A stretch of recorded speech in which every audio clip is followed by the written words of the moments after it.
क्या आपके साथ कभी ऐसा हुआ है, पूरा साल पढ़ा, सब कुछ याद था, लेकिन जैसे ही एग्ज़ाम हॉल में क्वेश्चन पेपर हाथ में आया, दिमाग बिल्कुल ब्लैंक हो गया।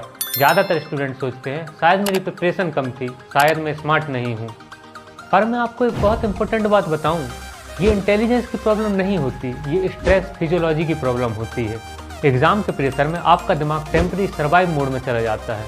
आपका ब्रेन याद रखना नहीं, खुद को बचाना प्रायोरिटी बना लेता है। आज इस वीडियो में मैं आपको समझाऊंगा वो बायोलॉजिकल स्विच जो एग्जाम हॉल में मेमोरी को टेम्पररी ब्लॉक कर देता है, और साथ ही एक evidence based technique sleep sandwich जो लर्निंग को स्ट्रॉन्ग बनाती है और एग्जाम हॉल में रिकॉल को ईजी कर देती है।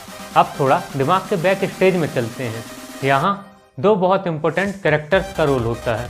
पहला हिप्पोकैम्पस, इसको आप अपनी मेमोरी का पेन ड्राइव समझ लीजिए। जो आप पढ़ते हो, जो आप याद रखते हो, यही स्टोर होता है। दूसरा एमिगडाला, यह आपके ब्रेन का सिक्योरिटी गार्ड है। इसका काम है खतरा पहचानना, चाहे वो असली हो या महसूस हो रहा हो। अब प्रॉब्लम तब होती है जब एग्जाम का प्रेशर बढ़ता है। एमिगडाला सोचता है डेंजर और बिना पूछे बॉडी में कॉर्टिसोल रिलीज कर देता है। कॉर्टिसोल का काम होता है बॉडी को सर्वाइवल मोड में लाना, पर साइड इफेक्ट ये होता है कि हिप्पोकैम्पस का मेमोरी एक्सेस टेम्पररी स्लो हो जाता है। मतलब डाटा दिमाग में होता है, लेकिन एग्ज़ाम हॉल में उस फाइल का पासवर्ड एक्सेप्ट नहीं होता। इसलिए जैसे ही एग्ज़ाम ख़त्म होता है, स्ट्रेस कम होता है, कॉर्टिसोल गिरता है और बाहर निकलते ही आप बोलते हो, अरे ये तो आता था। लड़ाई सिलेबस की नहीं, स्ट्रेस मैनेजमेंट की है। मेरी क्लिनिक पे रोज़ दो तरह के स्टूडेंट आते हैं। एक है रोहन, रात भर जागता है कॉफ़ी पे कॉफ़ी, सोचता है जितनी ज़्यादा देर जागूंगा उतना ज़्यादा याद रहेगा। और दूसरा है आदित्य, वो टाइम पर पढ़ना बंद करता है। अब रिजल्ट देखिए, रोहन एग्ज़ाम हॉल में जाता है, प्रेशर बढ़ता है और दिमाग ब्लैंक। आदित्य एग्ज़ाम हॉल में जाता है, थोड़ा नर्वस पर फोकस, और आंसर फ्लो करने लगते हैं। क्यों ऐसा होता है? क्योंकि मेमोरी किताब खोलते वक्त नहीं, किताब बंद करने के बाद बनती है। स्मार्ट स्टूडेंट ज़्यादा जागते नहीं, वो सही टाइम पर सोते हैं। न्यूरोसाइंस रिसर्च हमें एक सिंपल बात बताती है, मेमोरी को स्ट्रॉन्ग बनाना है तो नींद को स्ट्रेटेजी का हिस्सा बनाना होगा। हाई परफॉर्मिंग स्टूडेंट एक टेक्निक यूज करते हैं जिसे मैं कहता हूँ स्लीप सैंडविच। सोने से बिल्कुल पहले अपना सबसे मुश्किल या इम्पोर्टेंट टॉपिक पढ़िए, इसके बाद मिनिमम 7 घंटे की नींद। इसी वक्त ब्रेन नॉन इम्पोर्टेंट चीज़ों को फिल्टर करता है और इम्पोर्टेंट इन्फॉर्मेशन को स्टेबल मेमोरी में कन्वर्ट करता है। सुबह उठते ही बिना किताब खोले सिर्फ 5 मिनट उस टॉपिक को रिकॉल कीजिए। सिर्फ सोचने की कोशिश कीजिए, परफेक्शन जरूरी नहीं। और एक बात याद रखिए, सोने से पहले यदि रील्स देखी तो ब्रेन फिजिक्स नहीं, रील्स ही सेव करेगा। अब एक इम्पोर्टेंट बात समझ लीजिए, पढ़ाई का फाउंडेशन स्ट्रेटेजी और स्लीप है। डाइट और आयुर्वेदा सिर्फ सपोर्टिव टूल्स हैं, शॉर्टकट नहीं। चलिए कुछ सिंपल साइंस बेस्ड सपोर्ट देखते हैं।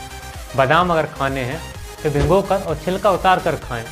छिलके में टैनिन्स होते हैं जो न्यूट्रिएंट्स के अब्जॉर्प्शन को थोड़ा स्लो कर देते हैं।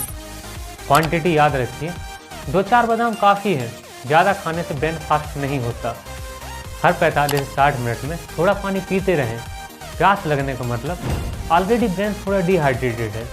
डिहाइड्रेटेड ब्रेन मतलब स्लो प्रोसेसिंग और लो फोकस। ब्राह्मी नर्वस सिस्टम को शांत रखने में मदद कर सकती है। इसलिए कुछ लोगों में फोकस और स्लीप बेटर लगता है।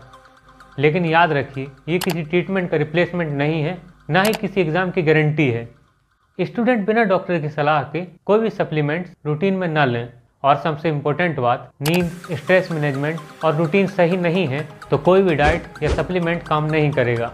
एग्ज़ाम से पहले चॉकलेट, एनर्जी ड्रिंक या ज़्यादा शुगर लेना काफ़ी कॉमन है। स्टूडेंट सोचते हैं एनर्जी मिलेगी, फोकस बढ़ेगा। मेडिकल साइंस के हिसाब से इससे बॉडी में इंसुलिन स्पाइक होता है। शुरू के 20-30 मिनट आपको लगता है हाँ एनर्जी आ गई, लेकिन प्रॉब्लम एग्ज़ाम के बीच में आती है जब ब्लड ग्लूकोज क्रैश करता है। इस क्रैश के साथ दिमाग हैवी होता है, फोकस कम होता है और रिकॉल करना और मुश्किल हो जाता है। इसलिए एग्ज़ाम के दिन कॉम्प्लेक्स कार्बोहाइड्रेट्स बेटर चॉइस होते हैं, जैसे रोटी, ओट्स या एक सिंपल बनाना जो एनर्जी को धीरे धीरे और स्टेबल तरीके से रिलीज़ करते हैं।